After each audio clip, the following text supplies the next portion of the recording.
जो सफलता है ना,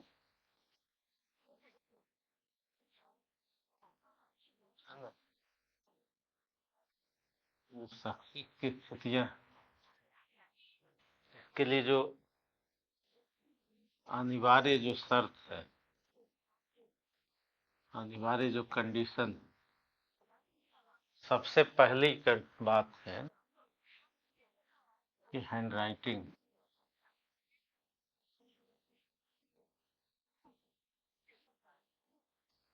हैंड राइटिंग ये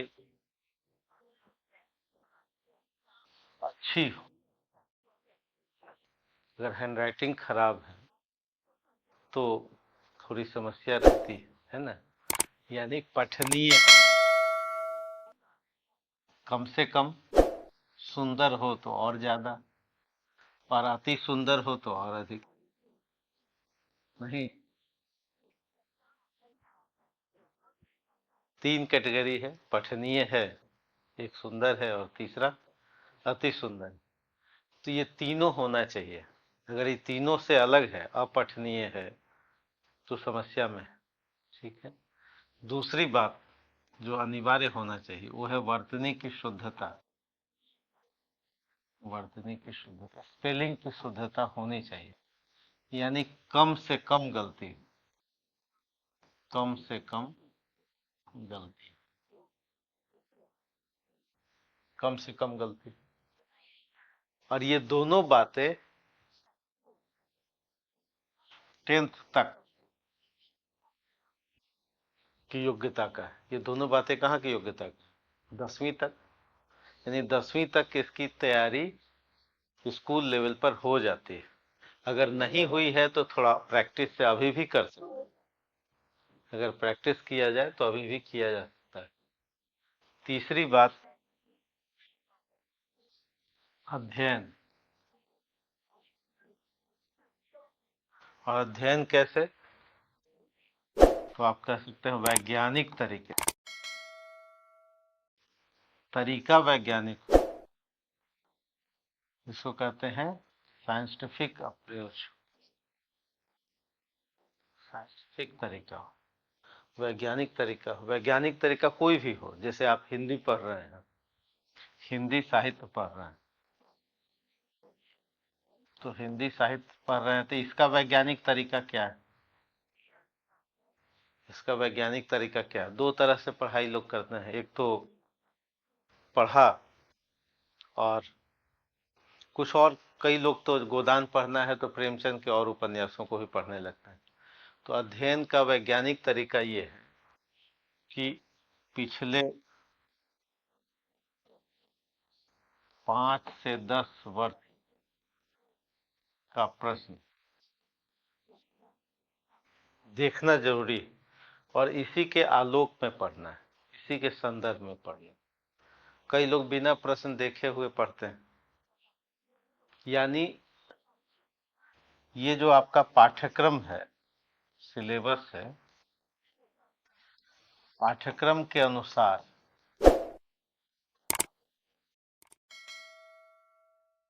स्टडी भी और नोट्स भी, दोनों, इसमें डेविएशन रहता है। पाठ्यक्रम के अनुसार नोट्स नहीं रहता या स्टडी नहीं होती, और ये नोट्स कई बार कोचिंग के स्तर पर भी नहीं मिलता। चौथी बात,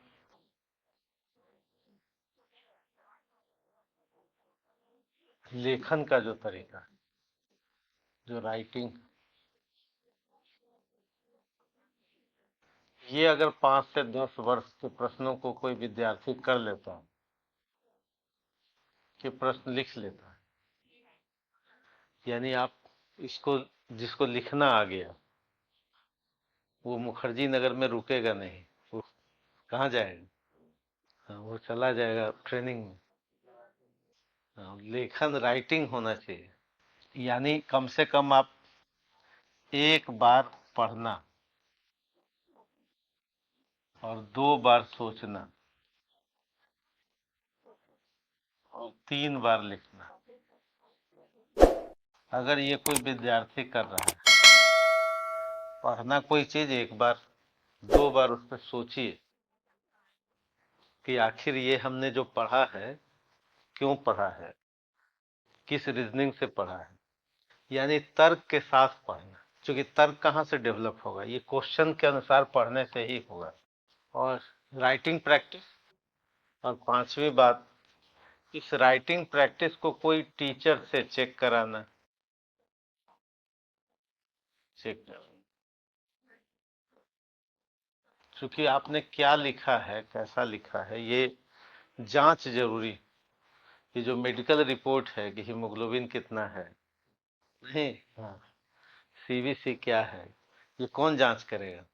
ये जांच करेगा डॉक्टर। कंपाउंडर से जांच नहीं कराना।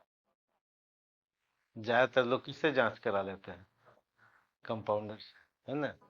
तो अपना ब्लड रिपोर्ट, अपना जो हेल्थ रिपोर्ट है, जो जो आप लिखते हैं, वो जांच किससे कराएं? जिसके पास कुछ अनुभव है। तो टीचर से। और टीचर भी कैसा हो? तो टीचर जो है ये जांच करके बताए कि क्या गलत है, क्या गलत है, कहाँ सुधार की आवश्यकता है, और क्या सुधार की आवश्यकता है। और फिर जब सुधार के आप लिखे तो दोबारा भी वो क्या कर ले, चेक कर ले। और फिर छठी बात, जो टेस्ट सीरीज है, टेस्ट सीरीज, यानी जो क्वेश्चन आए हैं वो तो आपने लिख लिया, टेस्ट सीरीज में नए प्रश्न, नए प्रश्न। तो अगर इतना आपने कर लिया तो सिलेक्शन कोई नहीं रोकेगा। यानी कम से कम 500 अंक का जो ऑप्शनल है, इसमें कितना आना चाहिए?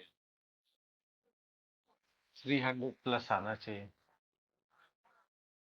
या 280 प्लस तो किसी कीमत पर आना चाहिए,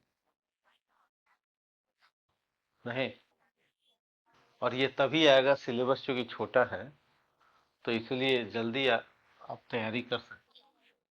और इसके साथ जो 250 अंक का क्या है, निबंध कितने अंक का है? 250 अंक का। और इसमें कम से कम 140 प्लस ये अंक आना चाहिए। और जीएस में जो 4 पेपर हैं, वो 4 पेपर 100 अंक से ऊपर। इथिक्स में तो 100 और ज्यादा आना चाहिए। तो ये जो चीजें हैं, व्यक्ति उलझता कहाँ रहता है, नहीं होता है सिलेक्शन। उसके पीछे क्या वजह, सिलेक्शन नहीं होता है तो इसके पीछे जो वजह है वो ये है कि यहाँ भी थोड़ी सी दिक्कत, यहाँ भी थोड़ी सी दिक्कत। और ये वाला हिस्सा तो पूरी तरह से आप समझ सकते हैं, ये तो डबल क्वेश्चन मार्क है। ये जो पढ़ना है, क्यों नहीं पढ़ते लोग, ये तो इंटरनल प्रॉब्लम है। एक्सटर्नल प्रॉब्लम ये है कोचिंग नहीं होने का एक बहुत बड़ा आधार क्या है? कोचिंग, जो व्यवसाय, इसका जाल यहाँ पर, इसका नेट जो है, इसी नेट में, क्योंकि ये तो आप लेके आए हैं 10वीं से, है ना। ये तो आप समझिए कि मायके से लेके आए हैं, नहीं। जो ये जो पक्ष है जहाँ आप कोचिंग करने आए, कोचिंग करने आए हैं, तो ये जो 10 वर्ष का जो प्रश्न है, इस पर पढ़ाई नहीं होती। कोचिंग वाले टीचर इससे बचते हैं, केवल चर्चा कर देंगे, चर्चा कर देंगे। और कोचिंग का जो नोट्स है उसके अनुसार नहीं होता। नोट्स में क्या होगा, नोट्स में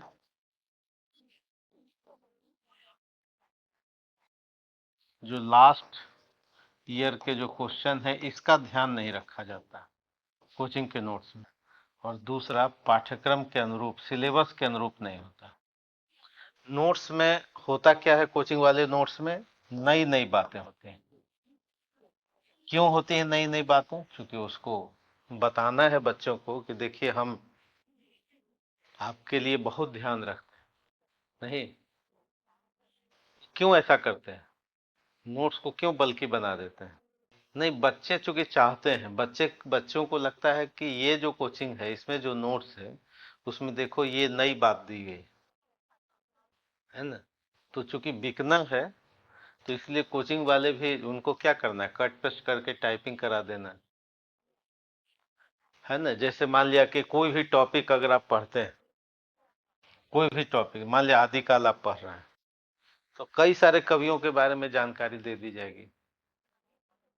आप उस नेट में क्या हो जाते, चूंकि आपने देखा ही नहीं अपना पाठ्यक्रम और क्वेश्चन नहीं देखा, तो इसलिए कोचिंग वाले क्या करते हैं, ये कर देते हैं, पाठ्यक्रम को बड़ा कर देते हैं और पाठ्यक्रम मतलब जाल थोड़ा फैलाते हैं। जाल इसलिए फैलाते हैं कि भाई मछली को फंसाना है ना। वैज्ञानिक तकनीकी विकास मान लिया एक चैप्टर, उसमें अगर 2 पेज की जरूरत है तो कोचिंग वाले 10 पेज दे देंगे, है ना। क्यों 10 पेज दे देंगे, चूंकि बच्चे भी चाहते हैं और बच्चे चूंकि प्रचार करेंगे कि देखिए इस कोचिंग में इसमें ये कम है इसमें ये ज्यादा है, तो ज्यादा वाला क्या होता है, अच्छा होता है। तो ये जो आज इसका एक ही कारण है कि बच्चे भी क्वेश्चन नहीं देखते, उनको लगता है कि आईएएस के एग्जाम में बहुत कुछ पढ़ना होता है, बहुत ज्यादा पढ़ना होता है और कुछ भी पूछा जा सकता है, ऐसा होता नहीं। एक तो यहाँ इस जाल में फंसे रहते हैं और दूसरा अध्ययन भी कम करते हैं। कम इसलिए करते हैं क्योंकि जिस दिन आप कोचिंग में जाते हैं उसी दिन आपको आईएएस बना दिया जाता है ना। जैसे 2 लाख दे करके निकले और जो बैग और जो कोचिंग का टी शर्ट, नहीं, कंधे पर जो बैग लेके निकलते हैं, है ना, तो वो जो आत्मविश्वास जो देते हैं वो, उसमें धरती नहीं रहती, जमीन नहीं रहती, वो बालू के आधार पर बना रहता है। तो अध्ययन तो ये रहता है। दूसरा फिर ये लिखते कम है, यहाँ भी समस्या रहती है। फिर ये भी उनको नहीं मिलते, भाई किससे चेक कराएं, ये भी नहीं मिलता। अगर चेक कराना भी हो गया कोई स्टूडेंट से जो फेल किए हुए हैं उनसे, क्या गलत है कहाँ गलत है और क्या सुधार, इस पर भी समस्या नहीं होती और ये भी लोग नहीं देते क्योंकि इसका प्रावधान है ही नहीं, बहुत कम है। और टेस्ट देंगे भी तो समस्या रहती कहाँ से चेक कराएं, कैसे चेक कराएं। अब इसमें एक और जाल फैला है, वो जाल फैला है मॉडल आंसर का। इसमें एक और क्या है, बड़ा जाल आ गया है, वो हो गया है मॉडल। ये सबसे बड़ा जाल है। जाल जाल समझते हैं, जिसमें मछली फंसती है। कोचिंग वाले क्या करते हैं, मॉडल उत्तर का जाल फेंकते हैं, बहुत मजबूत जाल है वो। ये मॉडल उत्तर कोई मॉडल उत्तर नहीं होता, है ना। क्योंकि अगर ये मॉडल उत्तर होता तो इसके आधार पर लोग पास कर जाते। किसी कोचिंग का जो मॉडल उत्तर, मैं हिंदी साहित्य की बात कर रहा हूँ, कि हिंदी साहित्य के मॉडल उत्तर को पढ़िए और उस टीचर से आंख मिला के बोलिए कि आपने जो मॉडल आंसर दिया है क्या हम ये लिख देंगे तो पास कर जाएंगे, है ना। वो कोई मॉडल उत्तर नहीं होता। 10 अंक का है, 10 अंक का प्रश्न है, मॉडल उत्तर होना चाहिए कितने में, 150 शब्द में। इसमें लिखा रहेगा 500 शब्द, ये मॉडल उत्तर। आपने देखा कोई मॉडल उत्तर जो 150 शब्दों में हो, 20 अंक का सवाल 250 शब्दों में हो।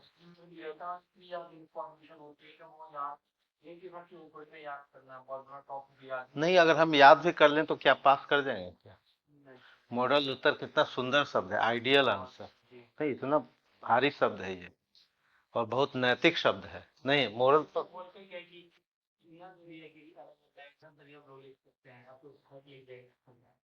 नहीं, तो इसमें और इसमें क्या दिक्कत।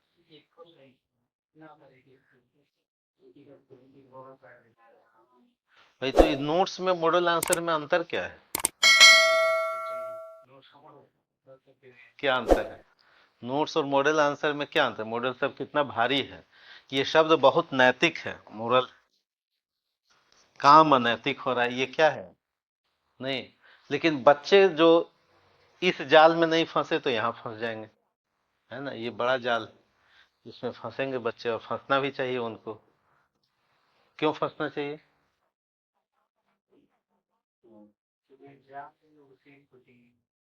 नहीं नहीं, अपना कॉमन कॉमन सेंस भी तो, कोचिंग कहीं भी जाइए, लेकिन कम से कम अपना बुनियादी विवेक तो साथ लेके जाइएगा। नहीं, जो बेसिक है, निरक्षर से, कबीर निरक्षर थे तब तो वो सवाल उठा रहे थे, दुनिया ऐसी बावरी पाथर पूजन जाए। हम लोग तो सब साक्षर हैं, ग्रेजुएट। तब बुनियादी प्रश्नों से क्या होते हैं, जो बेसिक क्वेश्चन है, कि बेसिक क्वेश्चन है कि हमको कोई एग्जाम पास करना है, तो एग्जाम के क्वेश्चन को देखें, उनकी कठिनाइयों को देखें, उसकी समस्याओं को देखें। जैसे कबीर कह रहे थे कि बीच में रास्ते में क्या है, भ्रम पैदा करने वाले बहुत सारे लोग। नहीं, उसमें कह रहे थे कि हिंदू कहते हैं राम हमारा, बुनियादी बात कह रहे थे। नहीं, पाहन पूजे हरि मिले, एक निरक्षर व्यक्ति बेसिक बात सोच रहा है, और हम ग्रेजुएट होकर के बेसिक बात नहीं सोच रहे हैं। बेसिक बात यही है कि जो एग्जाम देना है उसके क्वेश्चन को तो देख लें, मॉडल आंसर ये जो शब्द है इसकी परिभाषा तो जान लें कि होता क्या है और दिया क्या जा रहा है, तो बेसिक बात। नहीं, इसका मतलब है कि जो ग्रेजुएट व्यक्ति हैं वो बुनियादी विवेक से भी संचालित नहीं है। तभी तो ये जो शब्द कितना सुंदर शब्द है भाई, नैतिक कितना बढ़िया है। किसी को कहे कि जो हम आइडियल आंसर आपको दे रहे हैं, तो आइडियल आंसर का मतलब कि 10% का विचलन होगा। 150 शब्द में लिखना है तो चलिए 200 शब्द में लिख दीजिए, 200 शब्द में लिख दीजिए। इससे ज्यादा अगर है तो फिर उस पर क्वेश्चन खड़ा करने की आवश्यकता है कि और ये जो 500 शब्द में लिखा गया है, ये कट पे केवल इंफॉर्मेटिव। तो बच्चे सोचते हैं कि इसको याद कर लें। अच्छा, जो जो ये जाल नहीं फेंकेगा उसको लोग कहते नहीं अच्छे टीचर नहीं। है ना, बेवकूफ बनाइए दुनिया को तो क्या है वो।